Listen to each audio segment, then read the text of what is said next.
50 years ago, in 1961, Dwight D. Eisenhower warned of the negative effects of a military-industrial complex, an idea that's rarely questioned or even discussed in the media today. Let's take a listen to what he said.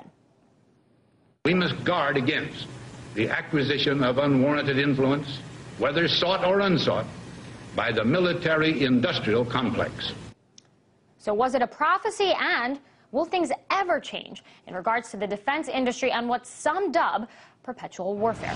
Well, for more, author of this book right here, The Family of Secrets, the Bush Dynasty, Russ Baker, is talking to us from New York City. Russ, good to see you. So, you know, the perspective that Eisenhower seemed to warn against is this idea of quote-unquote military metaphysics, which basically paints the picture that international reality is basically military.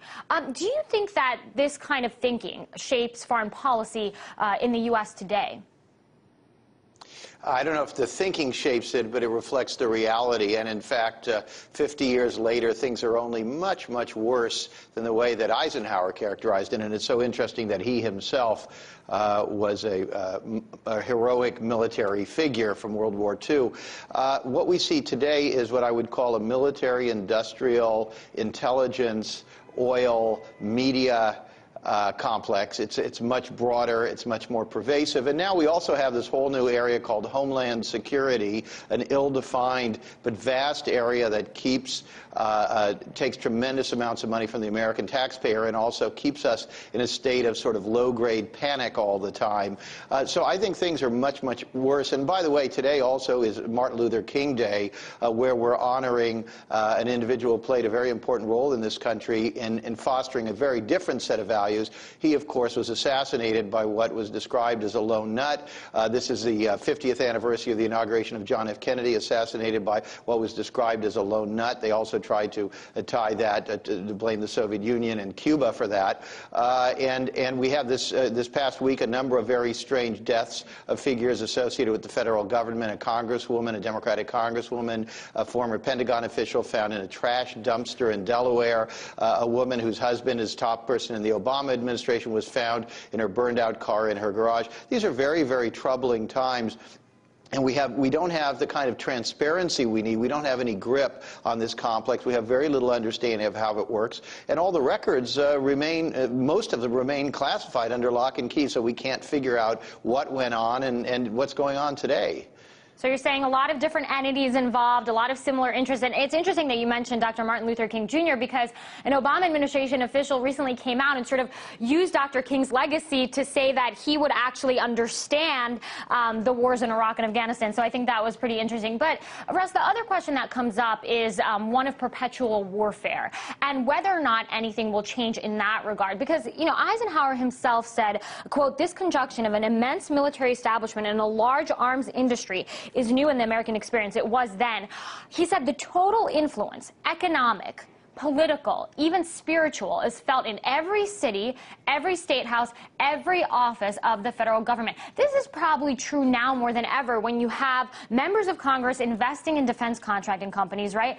This revolving door between retired generals and the Pentagon and the defense industry. So can anything really change, again, in regards to that, considering all of this?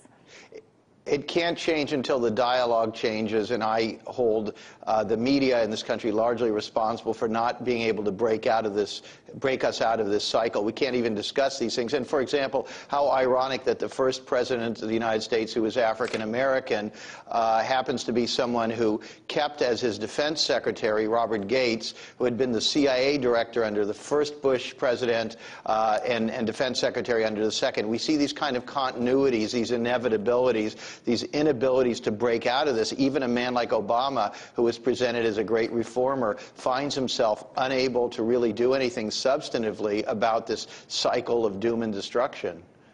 And, you know, you mentioned earlier that, you know, Eisenhower was a decorated general. So let's say, hypothetically, that General David Petraeus decides to run in 2012, gets the Republican nod, wins the presidency.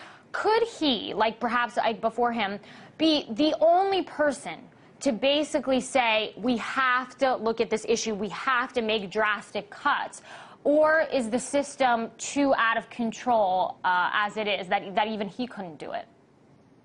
Well, as you know from my book, Family of Secrets, there's a whole untold history of how people even become president, how they are drafted as candidates, who puts the big money into them. A person like Petraeus would be there primarily because of the attraction of his celebrity to the public. It's sort of interesting that military, again, is considered to be a proper indice of leadership. But certainly, he would have behind him the same exact interest, of financial, banking interest, a large industrial interests that benefit so much from this state of perpetual war. This is the largest industry this country has ever known.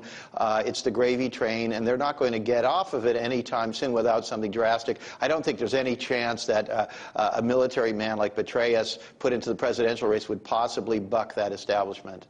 And it's very interesting because earlier you mentioned media coverage, and even when Eisenhower warned against the military-industrial complex, there wasn't a lot of media coverage surrounding that issue as well. So it's very interesting to see that trend sort of follow through, as you say, to today. Russ Baker, thank you so much for your time today, and of course your analysis. He's the author of the book, The Family of Secrets, The Bush Dynasty. Thanks, Russ.